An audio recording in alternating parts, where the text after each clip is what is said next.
ශ්‍රද්ධාවන්ත වාසනාවන්ත පින්නතුනි, අපි කවුරුත් ධර්ම ශ්‍රවණය කරනවා. ධර්ම ශ්‍රවණය කිරීමේදී ඒ ධර්ම ශ්‍රවණයෙන්ම ධර්මය අවබෝධ වෙන අවස්ථා තියෙනවා. ධර්ම ශ්‍රවණයෙන්ම සම්මා දිට්ඨිය තියෙනවා. ධර්ම ශ්‍රවණයෙන්ම ගොඩක් දේවල් වෙන අවස්ථා තියෙනවා. මොකද ධර්ම ශ්‍රවණය කියලා කියන්නේ එක්තරා විමුක්ත ආයතනයක්. දැන් ධර්ම ශ්‍රවණය, ධර්ම සාකච්ඡාව, එතකොට ධර්මයේ සජ්ජායනා කිරීම, සමතේ විදර්ශනාව, මේ ඔක්කොම ධර්ම අවබෝධ කරන්න හේතු වෙන දේවල්. මේ හැම දෙයක්ම කරන්න ඕනේ. ඒ අතර මේ ධර්ම ශ්‍රවණය කරනවා කියන එක විශේෂ දෙයක්. ඒ නිසා ධර්ම ශ්‍රවණය කිරීම අපි හරියට ඉගෙන ගන්න ඕනේ. ධර්ම ශ්‍රවණය හරියට කරොත් අපිට ඒ මොහොතේම අවබෝධයට ළඟා වෙන්න හරිම පහසු දෙයක් ඒක. ඒ වගේම ඒ ධර්ම ශ්‍රවණය හරියට කරගත්තොත් සමත විදර්ශනා හරියට දියුණු කරගන්න පුළුවන්. ධර්මානුධම්ම ප්‍රතිපදාව හරියට කරගන්න පුළුවන්. ධර්ම ශ්‍රවණය හරියට කරගන්න නැති නිසා කාලයක් බණ ඇහුවත් අවබෝධයක් ඇති වෙන්නේ නැහැ. ජීවිතේ ධර්මානුධම්ම ප්‍රතිපදාවට යොමු කරගන්න බෑ. කුසල් වැඩිලා නැහැ. හිත අකුසල් වලින් පිරීලා. විශේෂ අවබෝධයක් කරන් ගිහිල්ලා නැහැ. ඒ නිසා ධර්ම ශ්‍රවණය කියන දේ කල්යාණ මිත්‍ර සේවනයේ සද්ධර්ම ශ්‍රවණේ යෝනිසෝ මනසිකාරේ ධර්මානුධම්ම ප්‍රතිපදාව. එතකොට යෝනිසෝ මනසිකාරයටත් ධම්මානුධම්ම ප්‍රතිපදාවටත් මුල් වෙන්නේ මොකද්ද? සද්ධර්ම ශ්‍රවණේ. සද්ධර්ම ශ්‍රවණයට මුල් වෙන්නේ මොකද්ද? කල්යාණ මිත්‍ර සත්පුරුෂ ඇසුර. ඒ නිසා සද්ධර්ම ශ්‍රවණේ අපි හරියට කරන්න ඕනේ. එහෙනම් අපි කොහොමද බණ අහන්න ඕනේ හරියට කියලා අපි ඉගෙන ගන්න ඕනේ. බුදුරජාණන් වහන්සේ පෙන්ලා දෙනවා අට්ඨීකත්වා. හොඳින් මේ ධර්මයෙන් අවධානයෙන් අහන්න ඕනේ. හොඳ අවධානයෙන් අහන එක එක වැඩ හිතා බණ අහලා කරන්න ඕන දේවල් හිතා ගෙදර මොකද වෙලා තියෙන්නේ කිය හිතා කටයුතු කර කර අහන්න එපා. ඒ මොහොතේ ඒ කරන දෙයට අවධානයෙන් අහන්න. අට්ඨීකත්ව. මානසිකත්ව. ධර්මයේ නුවණින් මෙනෙහි කරගෙන අහගෙන යන්න. දැන් හොඳට බලන්න නුවණින් මෙනෙහි කරන දහමක් කියනකොට ගොඩක් අය ඒකට නිින්ද යනවා. ඒගොල්ලෝ හිත මෙහෙවන්න, මනස මෙහෙවන්න කැමති නැහැ. කතන්දරයක් කියද්දි ඇස් ලොකු කරගෙන hina වී බල බලා ඉන්නවා. ඇයි? කතන්දර ඒගොල්ලන්ට තේරෙනවා. ඒක ලොකුවට හිතන්න දෙයක් නැහැනේ. උදාහරණයක් කියද්දි ඒක තේරෙනවා. ඒතකොට ඒකට සාදු කියනවා. හැබැයි ඒකේ මෙනෙහි කරන්න දෙන දහම් කරුණ කියනකොට ඒගොල්ලන්ගේ අවධානය ගෙලියනවා. ඒතර මානසිකත්වයක් නැහැ. හොඳට බලන්න මේක ඕගොල්ලන්ට වෙලා ඇති බණ අහද්දි. ඒ කියන්නේ බණ ධර්ම කරුණ අපි ධම්මපද අට කතාවෙන් අපි කතාවක් කියනවා. ඒ කතාව අහගෙන ඉන්නවා. හැබැයි මේ ධම්මපදේ ගාථාව මෙනෙහි කළ යුතු ගාථාව කියද්දී ඒකට හිත යොමු වෙන්නේ නැහැ. ඊට පස්සේ බුදුරජාණන් වහන්සේ දේශනා කරනවා ඕහිත සෝතෝ ධම්මං සුනාති. ඒ ධර්මය හොඳට කන් යොමාගෙන අහගෙන ඉන්න ඕනේ. කන් යොමු කරගෙන ඉන්න ඕනේ ධර්මයට. ඒතර මෙන්න මේ කරුණු තුنين යුක්තව තමයි කියනවා ධර්ම ශ්‍රවණය කරන්න ඕනේ. එතකොට අට්ඨීකත්ව, මානසිකත්ව, ඕහිත සෝතෝ ධම්මං සුනාති. මේ විදිහට ධර්ම ශ්‍රවණය කරපුවාම ඒ ධර්ම ශ්‍රවණේ ආනිසංස අපිට ලැබෙනවා. ධර්ම ශ්‍රවණය කිරීමෙන් ලැබෙන පරම අර්ථය ලැබෙනවා. හැබැයි අපි ශ්‍රවණය කරන ධර්මය පුද්ගලික මත වෙන්න බෑ. එකිනෙකා හිතපු දේවල්, එයාට අවබෝධ වෙච්ච දේවල්, එයා හිතපු දේවල්, එයා කල්පනා කරපු විදිහ ඕගොල්ලන්ට අවබෝධ කරන්න බෑ. බුදුරජාණන් වහන්සේ වදාළ ධර්මයේ වෙන්න ඕනේ. එහෙම නැත්නම් මේ ධර්මයේ ප්‍රතිඵල ගන්න බෑ. ගොඩක් අය කැමති බුදුරජාණන් වහන්සේ වදාළ ධර්මයට වඩා කැමති අවබෝධ කරන කෙනෙක් මොකද්ද කියන්නේ කියලා අහගෙන ඉන්න.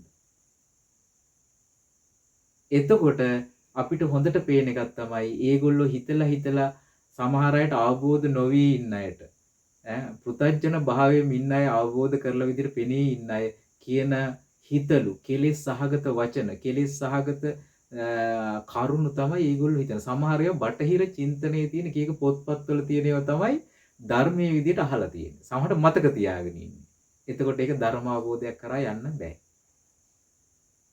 එතකොට අපි බුදුරජාණන් වහන්සේගේ ධර්මයේ ශ්‍රවණය කරන්න කොහොමද? අට්ඨීකත්ව, මානසිකත්ව, ඕහිතසෝතෝ ධම්මං සුනාති. එහෙම ධර්මයේ අහන කෙනෙකුට ලැබෙන ආනිසංස මොනවද? අසුතං සුනාති. නොයසූ ධර්මය අහන්න ලැබෙනවා. ඒ කියන්නේ ජීවිතේ කවදාකවත් අහලා නැති කෙලෙස් සංසිඳවන හිත නිවිලා යන රාග දේශ මොහ සංසිඳවන දෙයක් තියෙනවා මේ බුදුරජාණන් වහන්සේගේ ධර්මයේ. ඒක අහද්දි මෙයාට තේරෙනවා මේ නොයසූ දහමක් මං අහන්නේ කියලා. ඒ කියන්නේ නොයසූ දහම් කරුණු එයාට අහන්න ලැබෙනවා. සුතං පරියෝදපේති. ඇසූ දහම් කරුණු නොතේරුණු දේවල්, පටලැවිලි සහගත දේවල් පිරිසිදු වෙන්න පටන් ගන්නවා. නැවත නැවත අහනකොට ඇසූ දහම් කරුණු නොඇසූ දහම් කරුණු අහන්න ලැබෙනවා. ඇසූ දහම් කරුණු වලින් හිත පිරිසිදු වෙනවා. ඇසූ දහම් කරුණු වල තියෙන පිරිසුදු භාවය තියෙනවා. හරියට මේක निराවුල් වෙනවා. දැන් අපිට ධර්මයේ ගැන ගොඩක් සැක ඇති වෙන්න හේතුව ඒ දහම් කරුණ අපිට निराවුල් වෙලා නැහැ. නැතෝ ධර්මයේ සැක කරන්න තැන් ඇති වෙන්නේ නැහැ.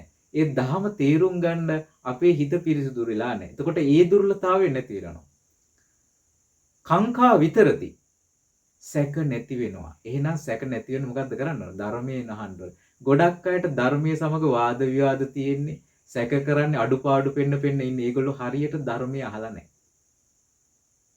මම ගොඩාක් දැකලා තියෙන ගොඩක් අය තර්ක විතර්ක ඉදිරිපත් කරමින් ධර්මයට ගරහනවා. ඒ තැන්වලදී අපි දැකපු ගොඩක් ගැටලුව තමයි ඒගොල්ලෝ එකක් දෙකක් ඉගෙන ගත්තු අය. ඒ ධර්මයේ පූර්ණ අධ්‍යයනයක් කරලා නැහැ. ඒ සූත්‍රය පැහැදිලි කරන ඊළඟ කාරණා ඉගෙන ගන්න නැහැ. ඔයගොල්ලෝ බලන්න කර්මය ගැන කොච්චර මිනිසුන්ගේ වාද විවාද තියෙනවද කියලා. කර්මය කියලා කියන්නේ ඉතින් ගස් කොළන් වලටත් කර්මය තියෙනවද? දොඩම් ගෙඩි වලට කර්මය තියෙනවද කියලා විවිධ තර්ක කරනවා. ඒකෙන්ම පේනවා ඒගොල්ලන්ට ධර්ම ශ්‍රවණය වෙලා නැහැ කියලා. මොකද හේතුව ධර්මයට තියෙන අකමැත්ත නිසා, වෛරය නිසා ධර්මයෙන් අහපු කෑල්ලක් එහෙඳගෙන ඒක ගැන වාද විවාද කරගෙන ඉන්නවා. ඒකේ විග්‍රහය ගැන ඉගෙනගෙන නැහැ ඒගොල්ලෝ. එතකොට ධර්මයේ නැති දෙයකට ධර්මයේ හඳුන්වා නොදින්න, ධර්මයේ විග්‍රහ නොකළ දෙයක් ධර්මයේ තියෙනවයි කියලා ඒගොල්ලෝ බැන යනවා. ඒකට හේතුව මොකද? ඊළඟට සැක ඇතිලා තියෙන ධර්ම ශ්‍රවණය කරලා නැහැ. ඒ නිසා සැක නැති වෙන්න නම් ඒ ධර්ම ශ්‍රවණයම කරන්න ඕනේ. එතකොට සැක නැති වෙනවා. දිට්ඨින් උජුං කරෝති. දෘෂ්ටිය පිරිසිදු වෙනවා. මිත්‍යා දෘෂ්ටිය ඇති වෙන්නේ ධර්ම ශ්‍රවණය නොකළ නිසා. බුදුරජාණන් වහන්සේගේ ධර්මයේ ශ්‍රවණය කළා නැහැ.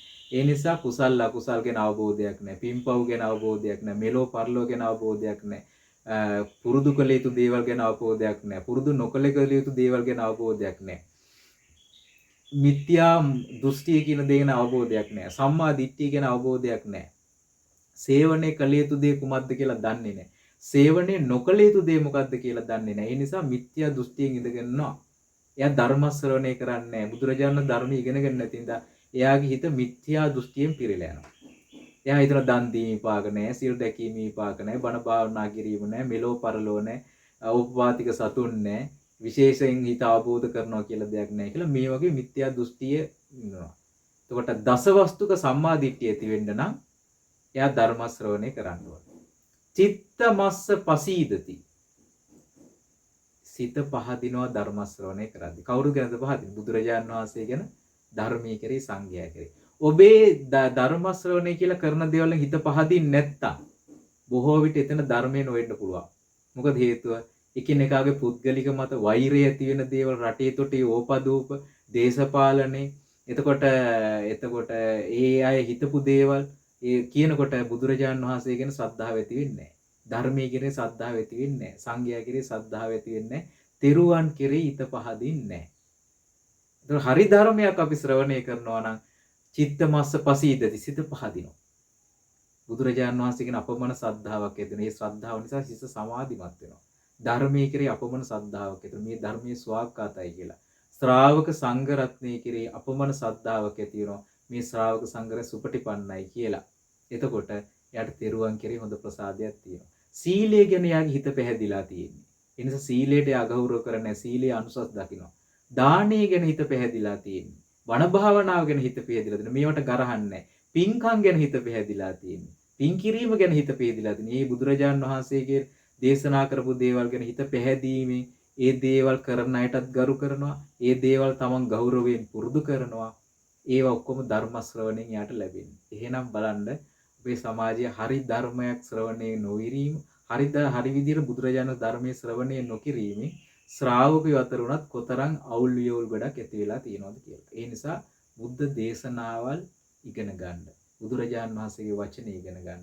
ඔබ හරියට බුදුරජාණන් වහන්සේගේ වචනේ ඉගෙන ගත්තොත් නොඇසූ ධර්මය අහන්න ලැබෙනවා, ඇසූ ධර්මයේ පිරිසිදු වෙනවා, සැක නැති වෙනවා, දෘෂ්ටිය ඍජු වෙනවා, සිත පහදිනවා. මේ කරුණු ආනිසංස විදියට ලබනවා. වාද විවාද නැහැ, තර්ක නැහැ, පහර ගැසීම් නැහැ, විවේචන නැහැ. අපහාස කිරීම ඒව මොකුත් නැහැ එතන. ධර්මයේ තමයි තියෙන්නේ, කුසල් තමයි තියෙන්නේ.